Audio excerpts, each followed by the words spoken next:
There's been a lot of debate within the anime community as of recent about the state of anime streaming. More specifically, how the new competitors to the scene, Amazon and Netflix, aren't doing things in a way palatable to how anime fans watch anime. By no means is that an unimportant issue, but between that and the fact that it's reignited the moral arguments about piracy, people are ignoring problems inherent to the system as a whole. Once present when Crunchyroll didn't have that new competition, and neither then nor now are people mentioning problems like OVAs. For the most part, the anime industry in Japan is still locked into a system where physical release media, mostly Blu-rays, are their prime focus for profit, with a side of merchandising and original work when it exists. Licensing does play a part, but the Japanese companies at least in part want that money to offset their profit loss because, due to the differences in economies between America and Japan, it's cheaper for them to reverse import Blu-rays from us than it is for them to buy them in Japan.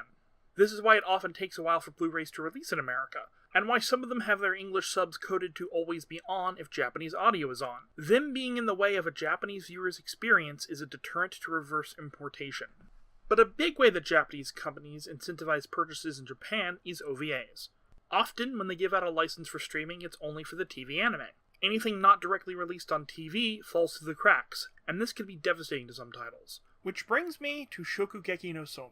Shokugeki no Soma is a popular anime, a popular Shonen Jump manga, and a series I like a lot. Season 3 airs next season, in like 2 weeks. There are 4 Shokugeki no Soma OVAs, 2 for each season. Because Japanese companies don't give out streaming rights for OVAs, none of them are on Crunchyroll with the rest of the anime, or any other streaming service. The English Blu-ray release is being handled by Sentai Filmworks. Season 1's Blu-rays just came out on August 15th of this year, with neither of the Season 1 OVAs on it. That's the thing. While most of the OVAs aren't that important, although they are by no means non-canon, the 4th OVA, Season 2's second one, is very important. This OVA is the 100% canon adapted from the manga introduction of the rest of the Totsuki Elite 10. Chapters 118 and 119 if I'm comparing the short preview to the chapters themselves.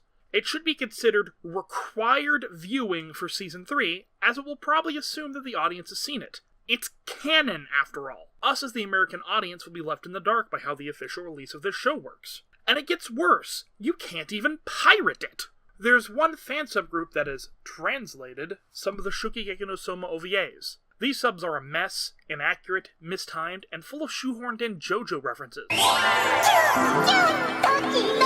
Kyun, kyun, doki, doki. Waku, waku, kira, kira. They're basically unwatchable, and they haven't even translated the 4th OVA.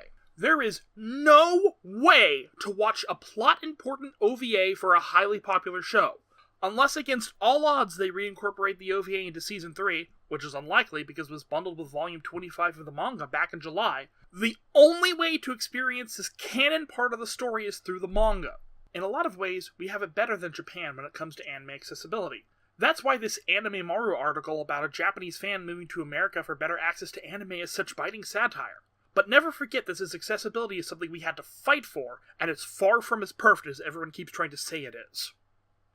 If you'd like to hear me talk more about stuff, donate to my Patreon, please. I don't even have enough views yet to have my monetization denied by YouTube.